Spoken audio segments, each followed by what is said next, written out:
People who refuse to celebrate their birthdays look calm on the surface. They say things like, "I just don't care about birthdays," or "It's just another day," or "No need to make a big deal out of it." But when you zoom in psychologically, that just another day is rarely neutral.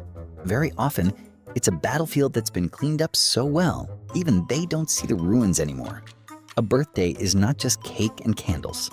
Psychologically, it's a ritual that says, "You exist, you matter, we see you." So when someone consistently erases their own birthday, they're often doing one of three things: rejecting being seen, rejecting needing anything, or rejecting the story of their own life so far. They're not just canceling a party. They're quietly canceling the idea that they are allowed to take up emotional space. For many of these people, birthdays used to be emotional traps. The parent who forgot. The parent who remembered only long enough to explode and ruin it. The cheap apology gift after a year of emotional neglect. The happy family performance that felt fake as hell. The child brain learns very quickly. When I expect something special, I get hurt. So I'll stop expecting. I'll stop asking. I'll stop wanting. As an adult, that same person now says, "I don't celebrate my birthday." It sounds minimalistic and mature, but underneath, it's pure damage control. If I say I don't care, then you can't fail me. If I never want anything, you can't use my wants against me. The refusal is not about the party. It's about control over disappointment. Some people don't celebrate because being the center of attention feels like standing in a spotlight with a lie written on their forehead. Deep down, they carry a belief. If people really knew me, they wouldn't think I deserve a celebration. So the idea of others singing, praising, posting, and buying gifts feels wrong, almost disgusting. They're not actually humble, they're terrified. They're terrified that the compliments are based on an image they can't maintain. Terrified that the love is conditional and will evaporate if they show their real mess. Terrified that the entire event is a fragile illusion. So instead of letting others celebrate them, they stay low-key, chill, not into birthdays. On the outside, I just don't like attention. On the inside, please don't notice how deeply unworthy I feel. For others, the refusal to celebrate is a declaration of self-sufficiency. I don't need gifts. I don't need gatherings. I don't need anyone to show up for me. Underneath that is usually an old lesson. When they needed comfort, nobody came. When they cried, they were mocked. When they were vulnerable, someone used it as a weapon, so they built a cold rule. If I never need, I can never be humiliated. Birthdays are the opposite of that rule. They are open invitations to say, "Show up for me. Remember me. Choose me today."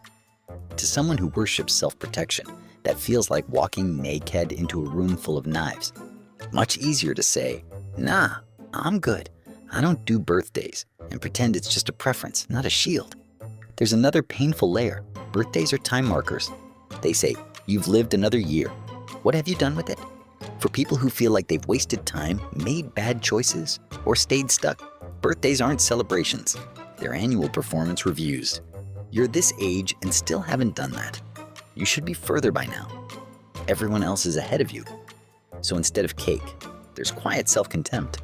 They don't want a reminder that the dreams they had at 18 are still sitting in the same dusty corner, that the relationship they swore they'd leave is still there, that the version of themselves they promised to become never really arrived. Calling it just another day is a way to mute the alarm clock of time. It's easier to bury the panic under fake indifference than confront the feeling of being late to your own life. There's also a darker twist, secret grandiosity. For some of them, it's not that they don't care about birthdays at all. It's that they want the perfect one, movie-level, magical, emotionally flawless, and anything less feels like an insult. And because real life can't deliver that, they retreat into cool detachment. Don't bother, it's fine. I don't really care. But deep down, they do care. A lot. They would rather have no celebration than risk an awkward, half-hearted effort, people showing up out of obligation, or a party that doesn't match the fantasy in their head. So their "I don't celebrate" is actually, "If you can't worship me the way I secretly want, then forget it." It looks modest, but it's all or nothing pride wearing minimalist clothing. Underneath the chill vibe might be a very strict internal rule. Either it's perfect or it doesn't exist. At the very core, the darkest pattern is this: I do not deserve to be celebrated for simply existing. This belief can grow out of being treated like a burden as a child, being constantly compared to siblings or better kids, being punished for expressing needs or emotions, growing up in a home where love was transactional. You're only worthy when you achieve, please, or perform. A birthday says, You are worth celebrating just for being here. There's another group nobody talks about. The ones who don't just skip their birthdays, they quietly hate everyone else's birthdays too. The office cupcake ambush. The group dinners where the bill appears like a horror plot twist.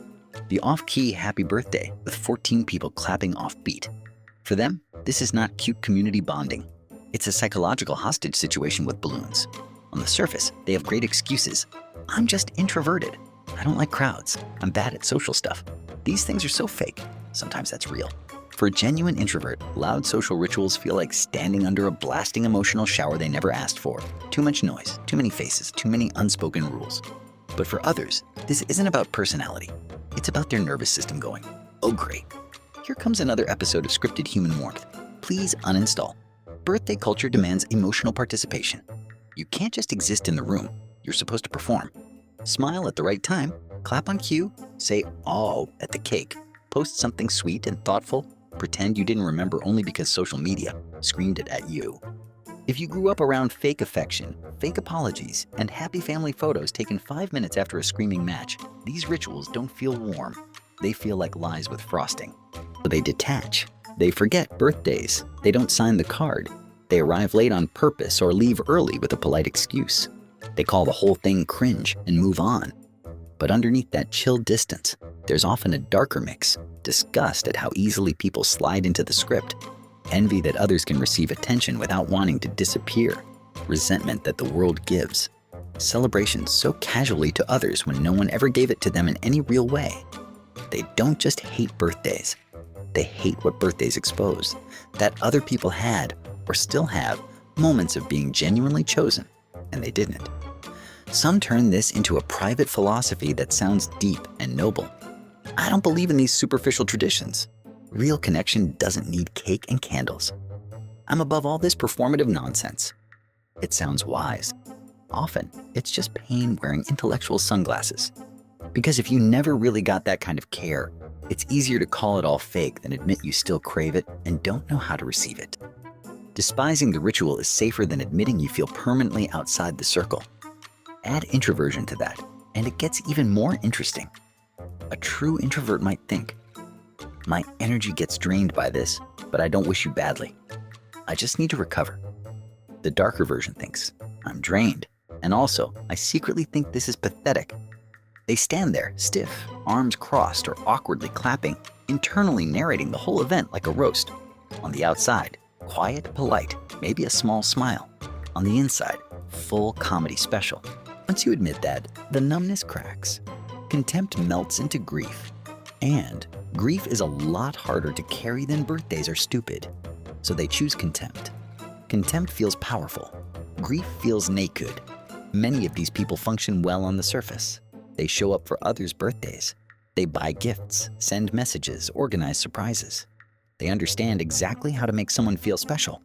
But their own day, nothing. It's like there are two selves. The competent social self who knows the rules of caring, and the inner exile who has decided, not for me. I don't get that. They can host a celebration, but never be the one it's safe to celebrate. That split is the real wound, not the lack of cake. Not everyone who skips birthdays is broken. Some genuinely just don't like rituals, crowds, or performative happy posts. That exists too. But when the pattern is intense, defensive, or aggressively dismissive, it often points to something deeper.